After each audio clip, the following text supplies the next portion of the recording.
இந்த சின்ன பையன் பனிப்பிரதேசத்துல இருக்கக்கூடிய ஒரு மான் அவனை துரத்திக்கிட்டு வருதுன்னு சொல்லிட்டு அவன் பயந்து ஓடி போய் அங்க இருக்கிற ஒரு மரத்துக்கு மேல ஏறிக்கிறான். ஆனா அந்த மான் அவனை துரத்திக்கிட்டு எல்லாம் ஓடி வரல, அவன் கிட்ட ஹெல்ப் கேட்க தான் வந்திருக்கு. அது புரிஞ்சுக்காம அவன் கீழே வர்றதுக்கே பயப்படுறான். அப்போ அந்த மான் வேற பக்கமா திரும்பிக்கிட்டு தன்னுடைய முதுகுல குத்தப்பட்டிருக்கிற அம்பா அவன் கிட்ட காட்டுது. அப்பதான் அவனுக்கே தெரிய வருது, யாரும் இதனுடைய முதுகுல அம்பு விட்டுருக்காங்க, அதை எடுத்து விடுறதுக்காக தான் இது நம்ம கிட்ட உதவி கேக்குதுன்னு சொல்லிட்டு. அதுக்கப்புறம் அந்த பையன் அந்த மரத்தை விட்டு கீழே இறங்குறான். இப்ப அந்த மானும் அவன் கிட்ட வருது. அதை பார்த்து அவன் பயந்து ஓடாம தைரியமா அங்கேயே நிக்கிறான். அந்த மான் அவனை அட்டாக் பண்ணாததுனால அவனுக்கு அது மேல நம்பிக்கை வந்துட்டு அந்த அம்பை எப்படியாவது எடுத்துடலான்னு பாக்குறான். ஆனா அது மேல கையை வச்சாலே அந்த மான் அப்படியே வலியில துள்ளி குதிக்குது. அதனால அவன் கீழே கிடக்கிற ஐஸ் கட்டிய கையில எடுத்து அந்த மானுடைய புண்ணு மேல வச்சு அதனுடைய வலியை குறைக்கிறதுக்காக ட்ரை பண்றான். ஓரளவுக்கு அதுக்கு வலி குறைஞ்ச பிறகு அப்படியே டக்குன்னு அந்த அம்பை உருவிடுறான். இந்த சம்பவத்துக்கு அப்புறம் அந்த மானும் அந்த பையனும் நல்ல ஃப்ரெண்ட்ஸ் ஆயிடுறாங்க.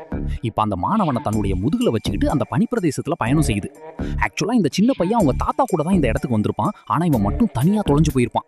அப்படி இவன் அவரை தேடி போய்கிட்டே இருக்கும்போது இடையில அவங்க தாத்தாவுடைய கத்தி கீழே கிடக்கிறத பார்த்துட்டு அவர் எங்கேயோ இறந்து போயிட்டாருன்னு நினைச்சுக்கிறான். அதுக்கப்புறம் இவனாலையும் அந்த பனியில ரொம்ப நாள் சர்வை பண்ண முடியாம அப்படியே அங்கேயே மயங்கி விழுந்துடுறான். அதுக்கப்புறம் கொஞ்சம் நேரத்திலேயே அவனுடைய எலி வந்து அவன் கிட்ட உன் தாத்தா இங்க வந்துகிட்டு இருக்காருன்னு சொல்லிட்டு அவனை எழுந்திருக்க சொல்லுது.